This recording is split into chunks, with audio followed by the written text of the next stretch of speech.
May mga hindi naniniwalang hiniwalayan ng partner si Sanderford. Sa isang latest Facebook post, tila pinalagan niya ang isang basher na nagsabing for the content lang ang drama umano ngayon ng social media personality. Sagot sa kanya ni Sander, sana nga content na lang to para hindi masakit. Sabi pa niya kasi alam niyo yun, mas gusto kong lang isipin na content na lang ang lahat o kaya prank na lang ang lahat para hindi madagdagan yung sakit at hindi mabawasan yung love. So sana content na lang ito, no? Kung maaalala, nabanggit ng dating #5 member na kaya siya iniwan ng partner na si Jenna Mago ay dahil sumama na ito sa kanyang kaibigan. Magkakasama kami pero hindi ko alam na meron palang inside story, sambit ni Sander sa latest post. Kasunod niyan ay may mga pinakita siyang TikTok videos na magkasama si Gina at yung sinasabi niyang kaibigan niyang lalaki. Ang mga naturang videos ay ipinost mismo ng sinasabi niyang friend na tumaksil sa kanya, kaya naipikita niya rin ang face reveal ng sinasabi niyang umaasa sa kanya.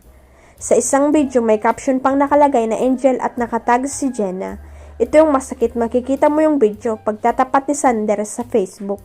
Patuloy niya, hindi ko alam kung ano ang masasabi ko sa mga ginagawa nila pero para sa akin, ang sakit-sakit ng gantong pangyayari. Kaya sana matauhan din sila, maisip nila na may pamilyang nawasak dahil sa mga kagustuhan nila. Wika pa ng social media personality. Lahat para hindi mabawasan yung sakit at hindi madagdagan yung sakit at hindi mabawasan yung love. So sana nga content na lang to, no? Pero ayun nga, para sa akin inihiling ko na content na lang to. So ayun, ipapakita ko sa inyo yung mga video na ginawa nila. Ayan, magkakasama kami pero hindi ko alam meron palang inside story. So, ayun guys, papakita ko sa inyo yung video.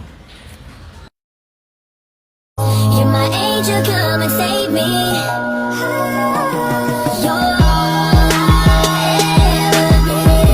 Sana nga content lang to, pero makita naman ninyo na Angel na ang tawag niya sa asawa ko, di ba?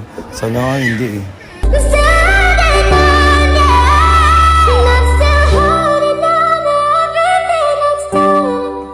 Adik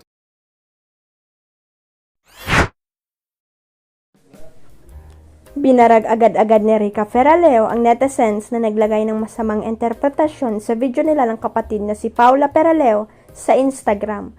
Ang feeling kasi ng naturang IG user ay gumamit daw ng demonic signs si Rica sa ginawa nilang short video ni Paula na in-upload nitong nagdaang April 26 sa IG. Makikita rito na nirecreate na magkapatid na aktres ang throwback picture nila noong bata pa sila kung saan nilagyan nga ng peace sign ni Rica sa ulo si Paula. Sabi ni Rica sa caption, one of the best things in life to have a siblings. May ka-share ka ng trauma stories. Char, happy weekend. Thank you to our director and support system. At Biffy, anya pa.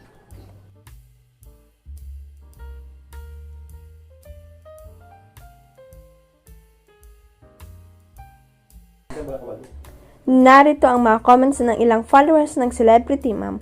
Ang ganda-ganda nyo, gandang Mama Alice. Super cute, funny nung trauma stories. Lalo lang kayong gumanda sa pagtanda. Sobrang gaganda ng mga sister. Sorry, nowadays generation. Nothing beats the Ogs, grabe. Walang reunion ng mga artista noon. Sarap nyong panoorin sa isang frame. Gosh. Yung fans mo at Rica Ferraleo na bumalik ng uso ngayon, lalo na for kids. Lakas. Huwag kalimutang i-click ang subscribe button at i-ring ang notification bell para sa latest at legit chika updates.